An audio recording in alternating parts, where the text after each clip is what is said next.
오늘 본문 말씀 마태복음 10장 1절에서 15절 말씀 가지고요, 사역자 수칙 첫 번째 이야기를 나누도록 하겠습니다. 계속해서 이 10장 전체가 저는 사역자 수칙의 장이라고 보고 있습니다. 그래서 계속해서 몇 주 동안 이 말씀을 나누도록 하겠습니다. 마태는요, 예수님의 사역을 산상수훈을 통해서 가르치시는 것과 그리고 10가지 이적, 9장의 10가지 이적을 통해서 8, 9장의 이적을 통해서 고치시고 전파하시는 사역의 예시로 제시했습니다. 이제 10장은요, 그 예수님의 그 가르치시고 전파하시고 고치시는 사역을 12명의 제자를 사도로 부르시어서 그들에게 해야 할 일, 예수님의 그 사역을 전수하면서 해야 할 일에 대해서 설교하시는 장면이 바로 10장의 설교 장면입니다. 사실 이 12제자와 12사도라는 그 호칭은 그리 다른 말은 아니지요. 그분들이 바로 그분들이죠. 그런데 굳이 구별을 하자면은 제자라는 12제자라는 단어를 쓸 때는 배우는 교육생 입장을 대변하는 반면에 사도라는 이 호칭을 쓸 때는 예수께서 보내심을 받는 자들에 대한 어떤 초점을 두고 있다라고 할 수 있습니다. 오늘 이 본문은요, 공관복음에 모두 등장합니다. 그런데 마가나 누가는요, 이렇게 부분적으로 따로 떨어뜨려서 이렇게 구별을 기록을 하고 있는데요, 이 마태는 자세하게 이렇게 10장 전체에 걸쳐서 이 예수님이 파송하는 장면을 기록하고 있습니다. 다만 이 마태는요, 이 12사도를 세우기 전날, 제자를 부르시기 전날 예수님이 기도하셨다라는 그런 기록은 기록하고 있지 않고, 마가나 누가는요, 그 마가복음 3장 13절에 보면 또 산에 오르사 자기가 원하는 자들을 부르시니 나온지라 라는 기록, 그리고 누가복음 6장 12절 13절은요, 이때 예수께서 기도하시러 산으로 가사 밤이 새도록 하나님께 기도하시고 밝음에 그 제자들을 부르사 그 중에서 12를 택하여 사도라 칭하셨으니 라고 기록하고 있습니다. 그러므로 여러분, 공관복음을 종합해 보면요, 예수님께서는 먼저 이 12제자를 부르셨습니다. 그리고 한꺼번에 부르신 게 아니고 각자 한 명씩 이렇게 부르시지 않았습니까? 그리고 나서 오늘 본문에서 이 12제자를 다시 사도로 파송하시기 위해서 부르시고 있는 것입니다. 그래서 1절에 보면은 부르사 12제자를, 그의 12제자를 부르사라고 나오는데요, 여기서 부르사에 해당하는 이 헬라어가 프로스칼레 사메노스라는 단어인데요, 당신이 목적하신 바를 위해서 소집하는 겁니다. 그러니까 이 본문에 나오는 1절에 나오는 1절 2절에 보면요, 그의 12제자라고 나오고요, 2절에 12사도의 이름은 할 때도 그 12사도라는 정관사가 붙어 있습니다. 그러니까 이 정관사가 붙어 있으면 이미 그들은 구별된 존재고 이미 택한 존재고 이미 알고 있는 그 12명이 맞다라는 것입니다. 그러므로 오늘 본문을 보면요, 어떤 성경들은 그 단락마다 소제목을 우리가 구별하기 쉽게 붙여놨어요. 그래서 제 성경에도 보면은 12제자를 부르시다라고 되어 있는데, 뭐 그것도 틀린 말은 아니지만 여기서는 12제자를 부르시다라기보다는 12제자를 사도로 임명하시다라는 것이 오히려 좀 더 맞는 제목이 아닐까 생각을 합니다. 이에 대해서 존 칼빈은 이렇게 말씀하셨습니다. 이것은 사도들을 부르신 사건이다. 전에는 그들의 사명을 준비시키기 위한 목적으로 동행자로 선택하였을 뿐이다. 이제 이들은 현장으로 부르심을 받았고 이것을 바로 사명으로 삼도록 부르심을 입은 것이다. 바로 제가 지금까지 설명한 거예요. 앞에 12제자로 부르신 것은 동행자로서 그 사명을 감당하도록 훈련하시기 위해, 준비시키기 위해서 부르신 것이고, 오늘 이제 본문에서는 현장으로 투입하시는 거예요. 그래서 현장에 가서 한번 사역을 해보도록, 사명을 감당하도록 부르심을 위해서 지금 오늘 보내심을 위해서 부르고 계시다라는 것입니다. 특별히 여러분, 12이라는 숫자가요, 상징하는 바가 큽니다. 예수님이 제자를 10명도 아니고 13명도 아니고 12명이라는 숫자로 제자를 부르신 이유는요, 바로 그 12이라는 숫자가 히브리인들에게 어떤 숫자입니까? 완전수 아니겠습니까? 3의 배수, 이렇게 해서 완전 숫자인데, 거기에 구약에서는 이스라엘 대표하는 숫자가 무엇입니까? 12명의 족장들이죠. 그리고 신약 시대에서 이스라엘을 대표하는 그 구약의 이스라엘 대표하던 그 믿음의 이 하나님의 자녀를 대표하던 이스라엘 12족장이 신약에 와서는 누구로 변합니까? 바로 이 12명의 사도들로 대변되고 있는 것입니다. 그래서 구약의 12족장의 그 어떤 의미가 신약에서는 12명의 사도가 새로운 이스라엘, 곧 교회의 어떤 이 조상들과 같이 되는 그러한 의미를 갖고 있는 것이에요. 그래서 여러분 계시록을 보면은 장로들이 몇 명이라고 나옵니까? 천국에 24명이라고 나오지 않습니까? 24 장로가 하나님 앞에서 막 기도하고 하지 않습니까? 왜 24겠습니까? 그렇죠. 구약의 12명 산수를 조금 오래되셔서 약간 계산이 안 되시나. 구약의 12명, 신약의 12제자가 합쳐져서 24명이 되는 거예요. 이것은 상징적인 숫자로 이 완전한 숫자이기도 하고 바로 이 하나님의 택하신 백성을 상징하는 그러한 숫자입니다. 그러므로 오늘 본문에 나오는 12사도는요, 지극히 하나님의 종말론적인 갱신입니다. 무슨 말입니까? 구약의 12족장으로 대표되던 것이 이제 마지막 종말론적으로 교회를 대표하는 12명의 사도로 전환되고 있다라는 것이죠. 그리고 특별히 이제 실제적인 소그룹으로 따지자면은 여러분 우리가 제자훈련에서 알겠지만 소그룹의 맥시멈 숫자가 몇 명입니까? 12명이라고 봅니다. 왜냐하면 12명 이상을 넘어가면요 더 이상 소그룹의 다이나믹을 상실하게 됩니다. 여러분 그룹마다 그 사이즈마다 특징이 있는데 대그룹은 일방적으로 이렇게 제가 설교하는 그런 방식 아니겠습니까? 그러나 소그룹의 다이나믹은 무엇입니까? 서로 이렇게 디스커스 할 수 있고 커뮤니케이션 할 수 있는 그게 바로 이 조그만한 소그룹의 특징 아니겠습니까? 바로 그래서 예수님이 12명의 제자를 삼았다라고 볼 수 있습니다. 특별히 오늘 이 처음 등장하는 사도라는 단어가 처음 등장합니다. 헬라어로 아포스톨로스라고 하는데요. 사도를 아포스톨로스. 그런데 이것은요. 아포스텔로 그러니까 내가 보냈다라는 의미의 아포스텔로에서 이렇게 유래된 단어가 바로 사도입니다. 그래서 그 아포스톨로스라는 단어의 의미는 보내심을 받은 자 내지는 사신 선교사들, 대리자들, 그리고 또는 전권대사라는 등으로 이렇게 의미를 해석할 수 있습니다. 이 성경에서 말하는 사도들의 자격이 있어요. 여러분 사도들의 자격 이렇게 화면 보시면요. 첫 번째로 주님이 직접 부르신 자여야 돼요. 한마디로 예수님이 직접 너는 나를 따르라 라고 했던 그런 분들이 바로 사도인 것입니다.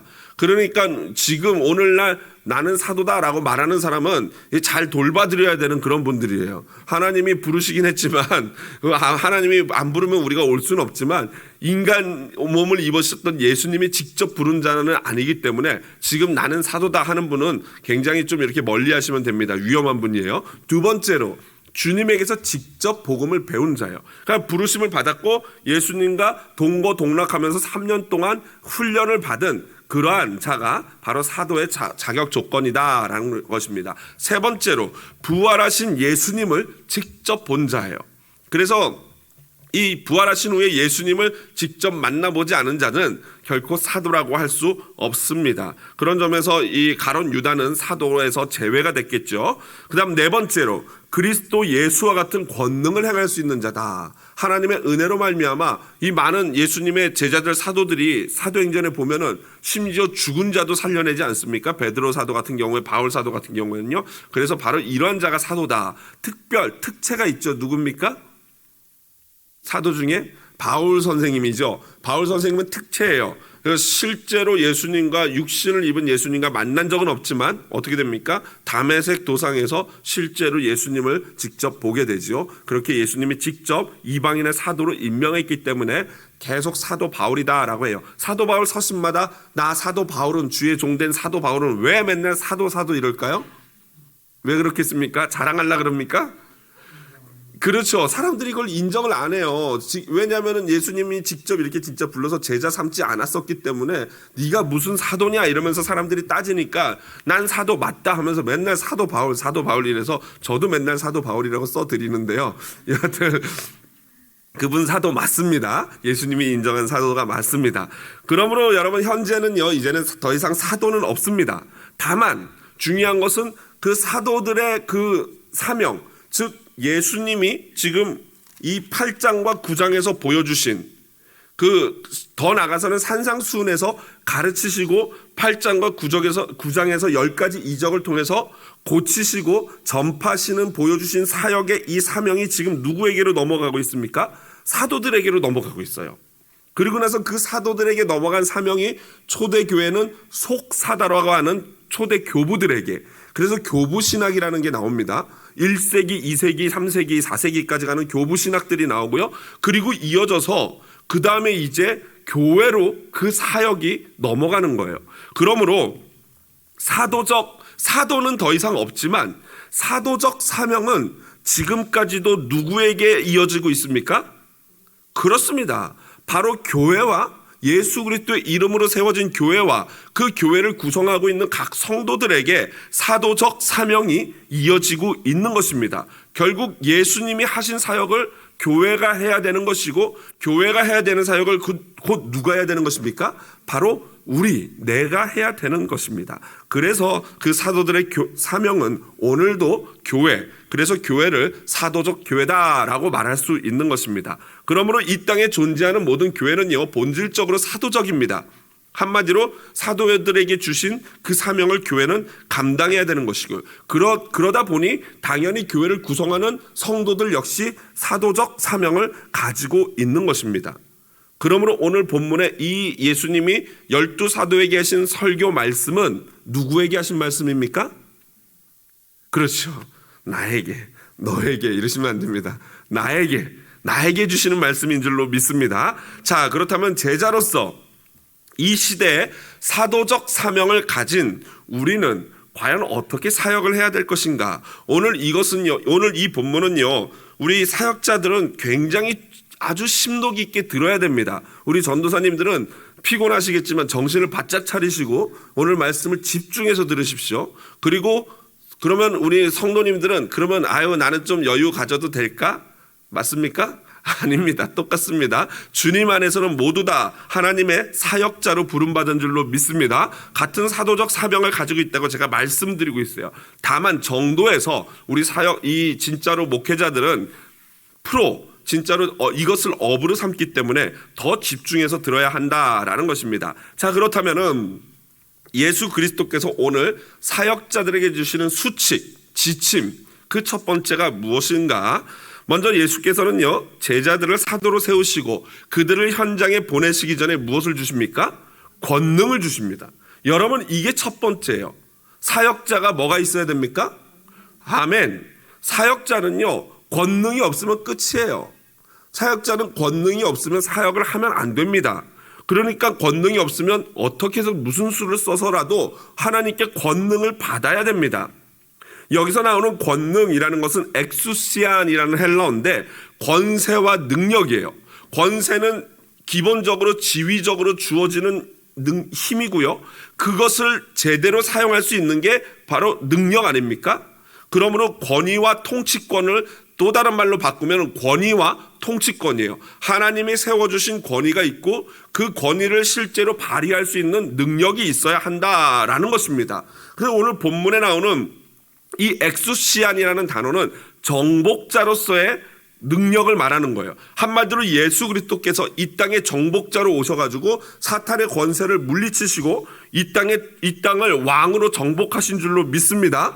그리고 예수께서 그 권능을 이제 제자들에게, 사도들에게 나눠주시는 겁니다. 그리고 그 권능은 어떻게 나타납니까? 바로 오늘 1절에 보니까 귀신을 쫓아내며 모든 병과 모든 약한 것을 고치는 권능을 주시니라. 이것은 누구의 사역이었어요? 예수님의 대표적인 사역이었습니다. 그러니까 예수님이 하던 것을 감당하도록 사도들에게 넘겨주는데 그걸 감당하려면 뭐가 필요하다고요? 권능이 필요하기 때문에 예수님이 사명과 함께 권능도 주시고 있는 것입니다. 그래서 이제는 이 고치시는 사역, 사람들을 고치고 회복시키는 이 사역을, 그 일을 제자들이 대신해야 하는 것입니다. 그러니까 그 일을, 고치는 사역을 여러분 아무나 할 수 있습니까? 안 돼요. 그러기 위해서 반드시 권능이 필수적인 것입니다. 그래서 오늘 본문에 예수님이 제자들에게, 사도들에게 그 사역을 넘기시면서 그와 함께 권능도 함께 주십니다. 그런데 여기 나오는 이 부분은요, 좀 독특합니다. 그러니까 한 번이고요. 그리고 제한적이고 유일무이한 권능을 주셨어요. 요즘 뭐 신유 은사 받았다는 분들이 계시는데 요즘에는 이제 그런 분들도 많이 없어졌어요. 예전에 신유 은사 있는 분들 계셨지만 모든 질병을 다 고치시는 게 아니에요. 어떤 하나님이 그냥 고쳐주실, 기도하면 하나님이 그 기도를 들으시고 고쳐주는 자만 고쳐주셨는데, 오늘 이러한 이 예수님이 특별히 주시는 권능은 바로 그냥 손을 대기만 하면 낫는 놀라운 그런 권능을 예수님이 단기적으로 짧게 이런 권능을 주셨던 것으로 보여줍니다. 왜 그렇습니까? 이때는 권능을 받았지만 나중에 보면은 제자들이 이 권능이 계속 유지되었습니까? 안 됐습니까? 안 됐죠. 어떤 장면이 생각납니까? 예수님이 변화산에서 기도하러 올라갔다가 내려와 봤더니 밑에서 어떤 일이 벌어졌어요? 나머지 이 3명의 제자 빼고는 나머지 제자들이 이 귀신 들린 이 아이를 데려온 부모를 위해서 기도를 해주는데 귀신이 나갑니까? 안 나갑니까? 절대 안 나가는 거예요. 그냥 막 그 용을 쓰고 애를 쓰고 하다가 예수님이 오시니까 그 아버지가 만일 하실 수 있거든 고쳐주세요 했다가 야단 엄청 맞고 할 수 있거든이 무슨 말이냐 했더니 믿음 없음을 용서해달라고 막 울며불며 믿습니다 했더니 예수님이 고쳐주시지 않습니까? 그때 제자들이 뭐라고 합니까? 마가복음 9장 28절 이렇게 말합니다. 집에 들어가심에 제자들이 조용히 묻자오되 우리는 어찌하여 능히 그 귀신을 쫓아내지 못했나요? 여러분 이 장면 상상만 해도 너무 재밌지 않습니까? 제자분들이 약간 귀여운 것 같아요. 그렇게 기를 쓰고 애를 쓰고 전에는 됐는데 왜 안 되지 하고 막 기를 쓰고 애를 쓰고 했는데 안 되지 않습니까? 얼마나 궁금합니까? 그러니까 예수님께 여쭤보는 것 아닙니까? 이 장면이 왜 귀엽고 왜 좋습니까? 누구의 모습을 보는 것 같아서요? 그렇죠. 우리의 모습 보는 것 같지 않습니까? 똑같이 우리는 이 제자들은 이때 아직 성령도 받지 못했어요. 저와 여러분은 성령이 함께 하시는 줄로 믿습니다. 그러면 우리에게서는 능력이 나가야 되는 게 맞지 않습니까? 그럼에도 불구하고 실제로 여러분 귀신 들린 자와 이렇게 상대하시고 같이 기도해 보신 경험이 있는 분들은 아시겠지만 뭐 예수 이름으로 물러가라 하고 한마디 했다고 해서 귀신이 나갑니까? 절대 안 나가요. 뭐 몇 시간 밤새 기도하고 뭐 몇 달을 기도해도요 귀신이 안 나갑니다. 물론 순식간에 나가는 경우도 있지만 매번 그렇지 않아요. 굉장히 기를 쓰고 애를 쓰고 온 진을 다 빼야지 그때서야 해결되는 경우들이 종종 있습니다. 어떨 때는 그래도 안 되는 경우들이 있어요. 왜 그렇습니까? 아무리 노력하고 결심하고 결단해도요 우리 인간의 의지나 열심으로는 불가능한 일이 바로 이러한 영적인 사역인 줄로 믿습니다. 여러분 대표적으로 베드로를 보십시오. 베드로가 예수님을 사랑합니까? 안 사랑합니까? 이 세상 누구보다도 예수님을 사랑한 자가 베드로라고 저는 생각을 합니다. 그 마음만큼은 진심이에요. 그러나 아무리 사랑하는 감정적인 것과 실제로 그것을 행해낼 수 있는 권능은요 다른 이야기예요. 아무리 사랑해도 예수님을 위해서 죽지를 못하는 겁니다. 바로 그 일은 예수님이 권능을 주실 때 가능한 줄로 믿습니다. 그러므로 권능을 받아야 되는 거예요.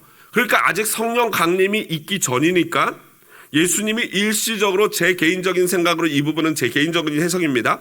예수님이 성령의 충만함을 제자들에게 일시적으로 허락하시고 권능을 주셨던 것 같아요. 그러니까 그들이 가는 곳마다 귀신이 도망가고 놀라운 역사들이 일어났던 것 아니겠습니까? 실제로 사도행전 1장 8절 우리 다 같이 한번 읽어볼까요? 화면 보면서 큰 목소리로 읽어보겠습니다. 오직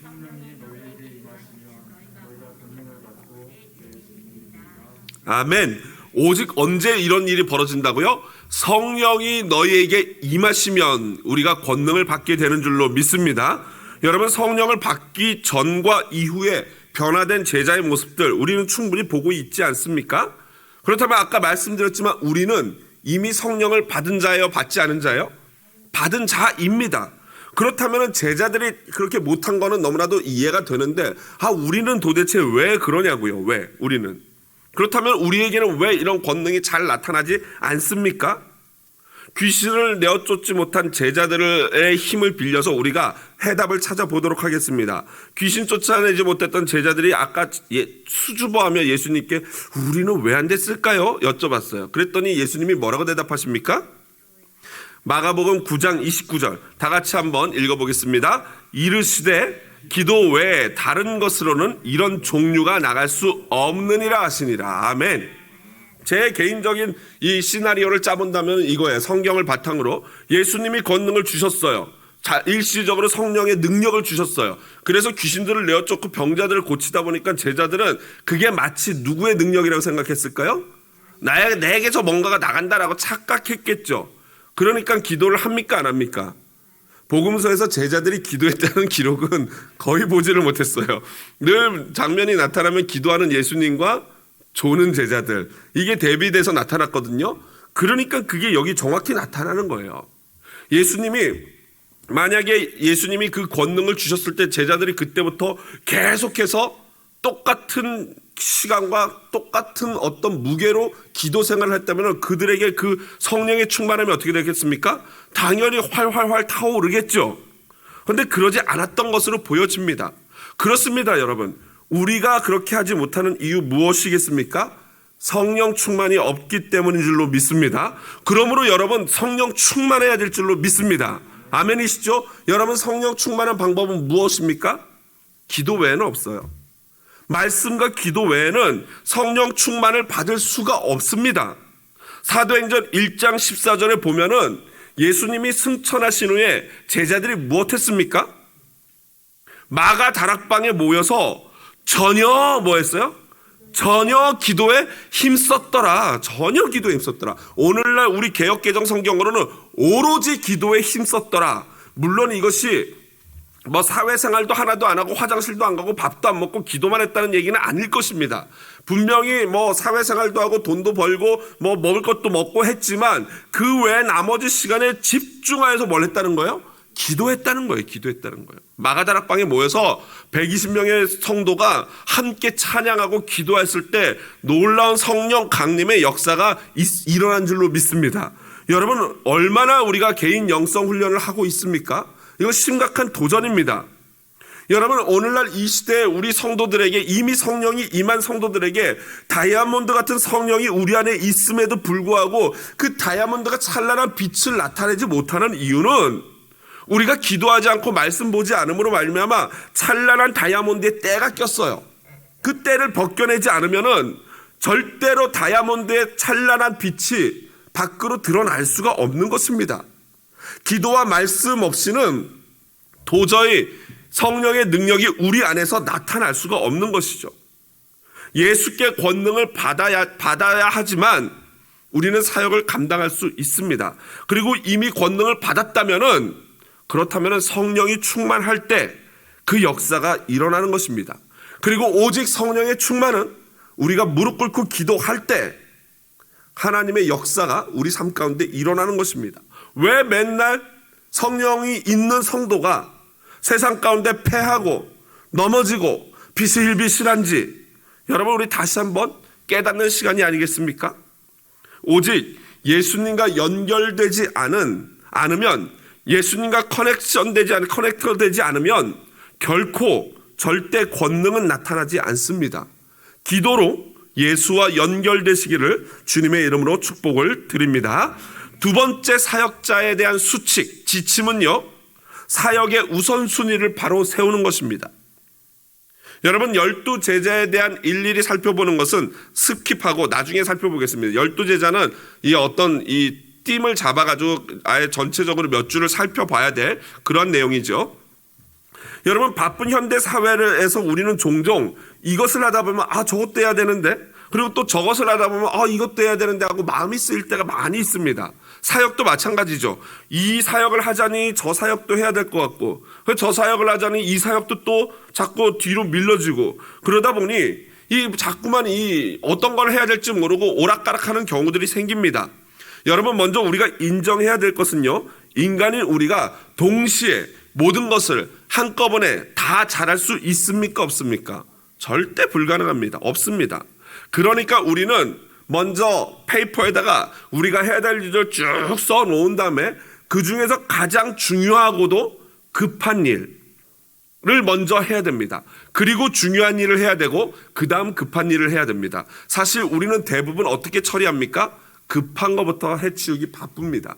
그러다 보니까 진짜 중요하게 해야 될 일을 못하게 되는 경우들이 있어요. 그래서 우리가 기도 못하는 거 아닙니까?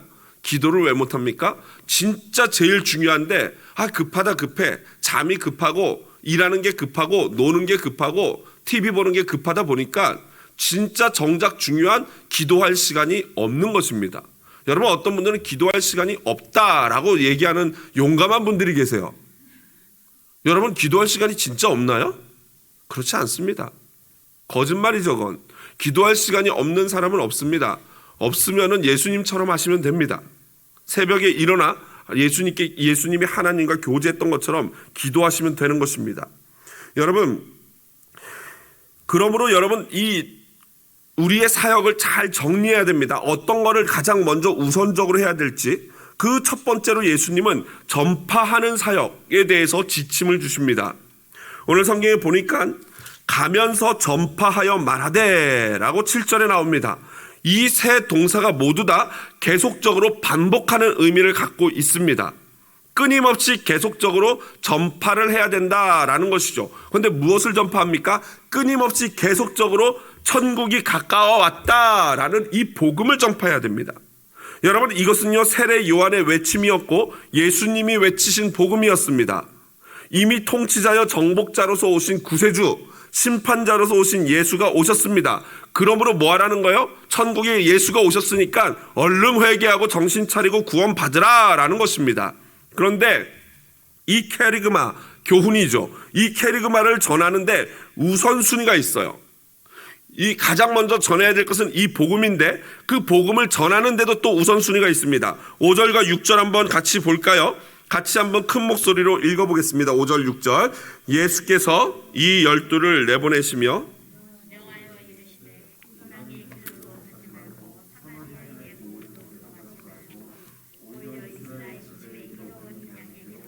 그렇습니다. 먼저 뭐 하라고요?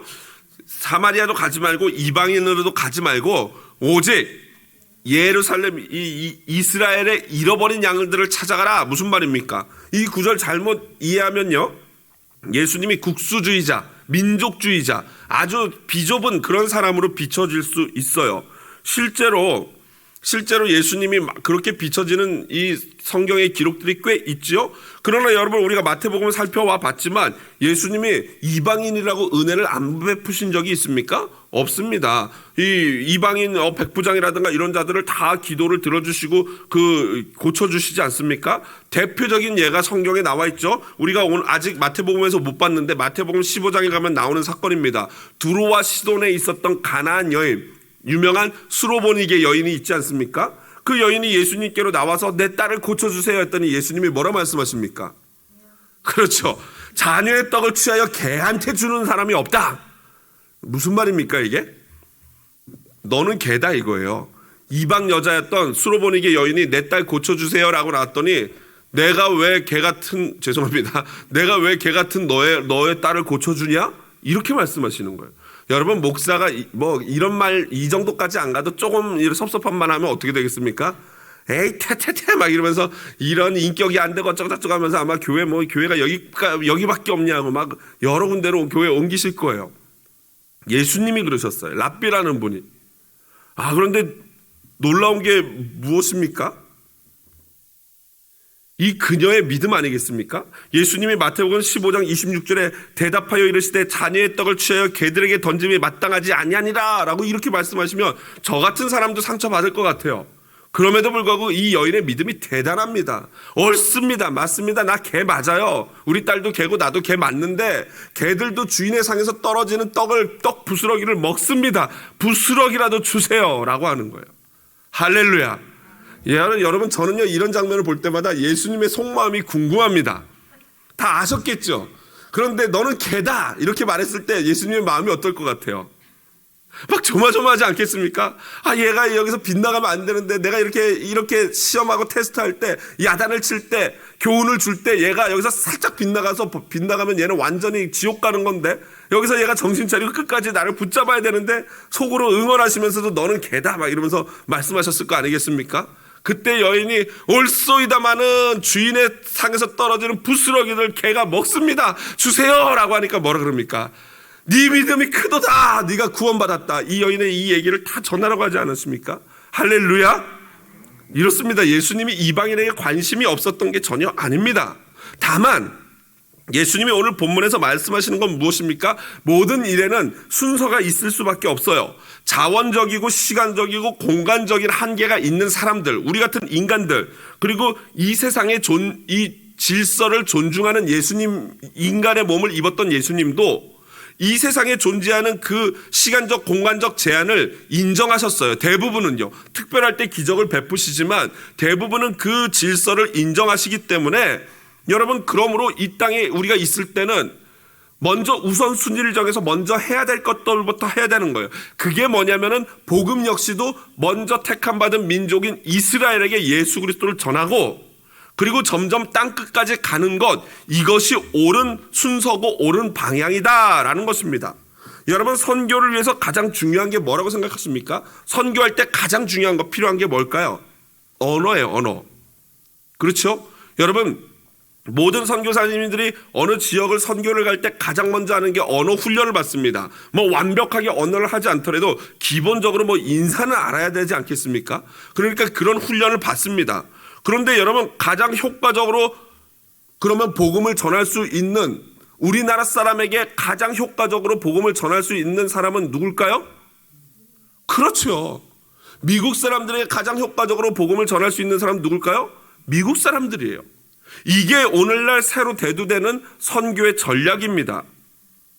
같은 언어를 사용하는 사람이 복음을 전하도록 하는 것. 그래서 예전에는 선교사들이 막 그냥 이 제국주의 선교라 그랬죠. 막 심지어는 칼과 총을 들고 들어가가지고 목에다 칼 딱 대고 예수 믿어 안 믿어 막 이러면서, 그럼 믿어 그러면 성경책 받고 떡 먹어 이러면서 하는 게 제국주의 선교였다면, 요즘은 윈윈 전략이에요. 그리고 요즘에는 아예 이제 현지화를 시켜 현지에 있는 그 원주민들을 선교사가 특별한 원주민들 몇 명을 훈련시키고 그들이 훈련받아 목사가 되고 그들을 통해서 현지인들을 전도하게 하는 게 가장 효과적인 전도 전략입니다.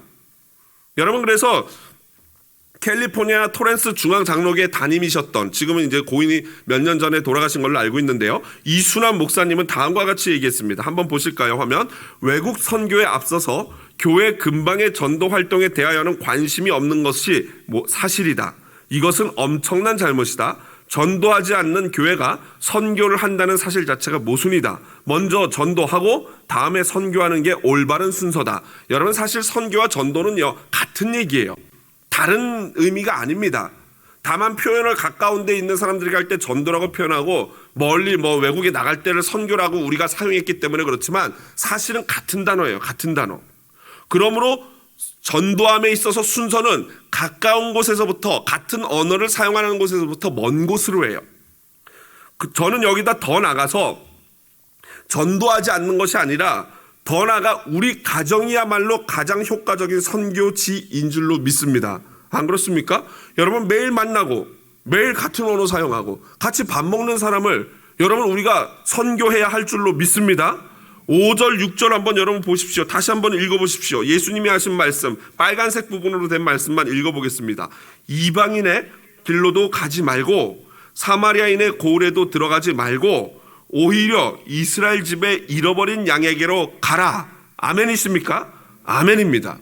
여러분, 우리 가정에야말로 복음이 전파되어야 합니다. 특히 어린 자녀들을 둔 분들은 더욱더 심각합니다. 아직 다 자란 것이 아니기 때문에 어떤 것도 보장할 수 없어요. 여러분, 어떻게 변할지 모릅니다. 이 악한 세대 가운데 어떤 유혹과 어떤 공격이 있을 줄 몰라요. 그러므로 지금부터 아주 철저하게 복음을 가르치고 예수 그리스도를 믿는 사람으로 양육해야 할 줄로 믿습니다. 또한 치유의 역사가 우리 가정들에서 일어나야 돼요. 여러분, 오히려 치유의 역사가 일어나야 될 가정에서 상처를 주고받고 예수님의 예자도 나오지 않는다면은 여러분, 우리가 그 문제를 놓고 진짜 진정으로 눈물로 기도해야 할 때입니다. 여러분, 우리 사역자들 잘 들으십시오. 우리 사역자들이, 저도 사역 부교육자로 있어봐서 아는데 사역을 하다 보면 사역에 함몰되기가 쉬워요. 무슨 말입니까? 사역자가 되기 전에 먼저 우리가 예수님 앞에 성도가 돼야 됩니다. 예배하고 말씀 읽고 기도하지 않는다면요, 우리의 사역은 권능이 나타나지 않습니다. 먼저 기도함으로 권능과 성령 충만을 받을 때 병든 자가 고침을 받고 죽은 우리들이 섬기는 영혼들이 살아날 줄로 믿습니다. 또한 종교적 의식적인 치유, 오늘 여기 보니까 문둥병자들이 고쳐진다고 8절에 나와 있는데, 그것은 종교적이고 의식적인 저주받은 자라는 이런 어떤 생각들 자체가 치유되는 겁니다. 그리고 마지막으로 귀신을 쫓아내면 이것은 영적이고 정신적인 치유가 일어난다는 것입니다. 여러분, 이런 일이 우리 전도사님들이 섬기는 각 부서와 우리 교회에서 일어날 줄로 믿습니다. 이 전도사님들이 아주 큰 목소리로 아멘을 하셔야 되는데 다들 나중에 따로 만나겠습니다. 마지막 세 번째로 전적으로 하나님을 신뢰해야 하는 것, 이것이 바로 하나님이 우리에게 주시는 사명자에 대한 세 번째 수칙입니다. 여러분, 특별히 이것은요, 물질에 대하여 전적으로 하나님을 신뢰하라는 것입니다. 오늘 성경에 보니까 9절, 이 8절 마지막 부분, 너희가 거저받았으니 거저주라. 이 사역자인 목사인 제가 안수기도 한번 하고 얼마 그런 게 실제로 있었어요. 옛날에는 막 축복기도 한번 하면 얼마고 예전 얼마 그런 진짜 뜬 소문인지 모르겠는데 어떤 목사님이 집회 와가지고 LA 지역에서 방석 던지면서 이 방석 받으면 1,000,000불짜리 헌금, 금방석 은방석, 똥방석 이래가지고 했다는데 정말 말하기도 민망한 그런 일들이 벌어지는데 그거는 가짜 사역자예요. 여러분, 성경이 말하는 사역자는 뭐라고 나옵니까? 너희가 거저받았으니 거저주라. 이게 사역자가 사례도 받지 말고 공짜로 일해라, 그런 의미는 아닙니다. 오늘 성경을 보면 오히려 사역자들의 먹고 마시는 문제에 대해서 하나님이 보장해 주신다는 내용이 오늘 본문의 9절부터 15절의 내용이거든요. 그러니까 잘 이해를 해야 돼요. 사역자 자신이 물질에 대한 어떤 욕심을 부리는 이것을 경계하는 말씀이고요. 돈주머니, 지갑이죠. 배낭, 핸드백이라고 할 수 있죠. 두벌 옷이나 신, 지팡이, 이런 것들은 굉장히 필수적인 겁니다. 그런데 그걸 가지지 말래요. 여러분, 이것을 가지지 말라는 것은 무엇을 의미합니까? 그것들에게 관심 쓰지 말고 그것들에 의지하지 말라는 거예요. 일꾼이 자기 먹을 것을 받는 것이 마땅하다. 10절 마지막 부분에 일꾼이 자기 먹을 것을 받는 것이 마땅하다. 여러분, 여기서 무엇이 느껴집니까? 하나님의 일꾼은 누가 책임진다는 거예요? 하나님이 책임지실 줄로 믿습니다. 하나님의 일꾼은 하나님이 교회나 성도들을 통해서 책임지시겠다라는 거예요. 그러므로 사역자들은 그런 데 마음 쓰지 말고 그 사역에 전심으로 집중하라라는 것입니다. 그리고 또 전도 여행을 갔을 때는 11절에 보니까 그 마을에 들어가서 그 중에 합당한 자를 찾아내래요. 무슨 말입니까? 전도 여행을 가가지고 묵을 곳을 그 성도들 중에 그 지역에 있는 유명한 성도들 중에 찾아가지고 그 도와줄 수 있는 성도의 집에 가서 샬롬을 빌면서 도와달라라는 이 요청을 하라는 거예요. 하나님의 사역은요, 이렇게 당당합니다. 이거 좀 저 같은 이 소심한 사람이 볼 때는 이거 너무 좀 그렇지 않나? 라는 생각이 드는데 이 부분에 대한 어떤 주석가들의 이야기를 보면은 하나님의 영광을 위해서 하나님의 종들은 그 마음에 그 외에 하나님을 섬기는 대사로서의 어떤 자신만만함이 있지 않습니까? 물론 여기서 조금 더 나가면 어떻게 됩니까? 한국의 제이 목사처럼 되는 거예요. 그 외에 너무 막 가는 목사가 되는 거예요.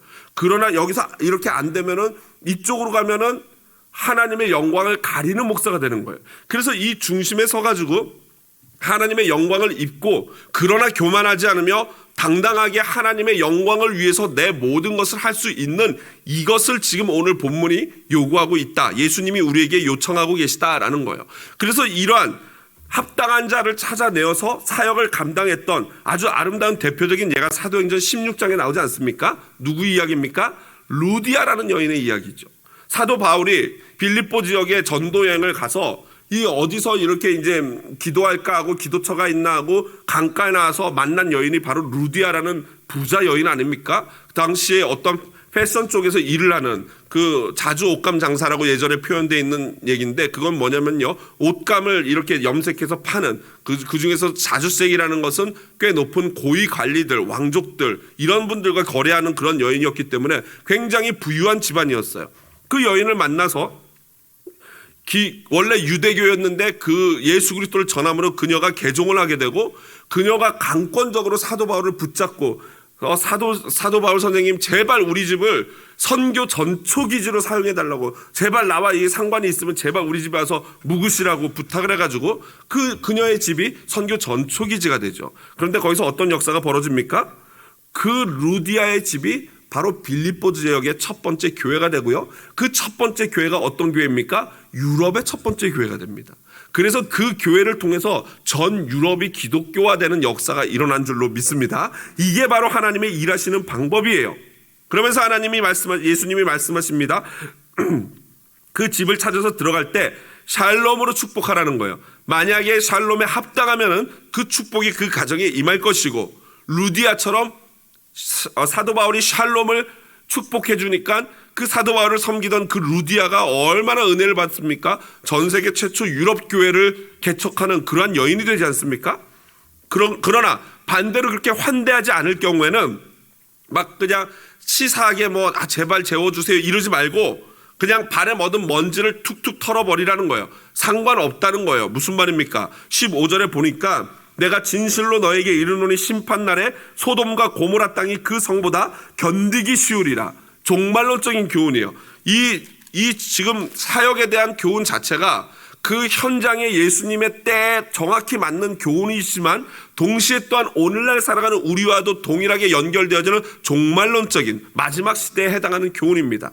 그러므로 그렇게 하나님의 종들을 제대로 환대하지 않고 그 하나님을 기쁨으로 섬기려는 마음이 없는 자들은 하나님의 이러한 저주를 받게 돼 있다라는 것이죠. 결국 마지막 사역자에 대한 지침은 무엇입니까? 돈, 물질 의지하지 말라는 것입니다. 대신 누굴 믿으라는 겁니까? 하나님을 믿고 신뢰해야 할 줄로 믿습니다. 만일 사역자들이요, 이 물질적인 부분이 해결되지 않으면요, 사역을 감당할 수가 없습니다. 해서도 안 됩니다. 그런 자들은 그냥 일반적인 그런 일을 하면 되지요. 그러나 진짜 사역자들은 적어도 이 물질 부분에 있어서 훈련을 받고 이 부분에서 오직 하나님만 신뢰하고 의지하는 훈련이 되어져야 하는 것입니다. 물론 이게 꼭 저와 같은 목회자, 전문 사역자만 해당되는 걸까요? 그렇지 않습니다. 처음 서론에도 말씀드렸지만 이 모든 말씀은 예수 그리스도의 제자들에게 해당되는 말씀인 줄로 믿습니다. 쉽지 않지만 반드시 해결돼야 됩니다. 오죽하면 예수님이 돈과 하나님을 겸하여 섬길 수 없다라고 말씀하셨겠습니까? 여러분 마태복음 6장 30절 여러분 믿음으로 같이 큰 목소리로 읽어보겠습니다. 큰 목소리로 읽습니다. 오늘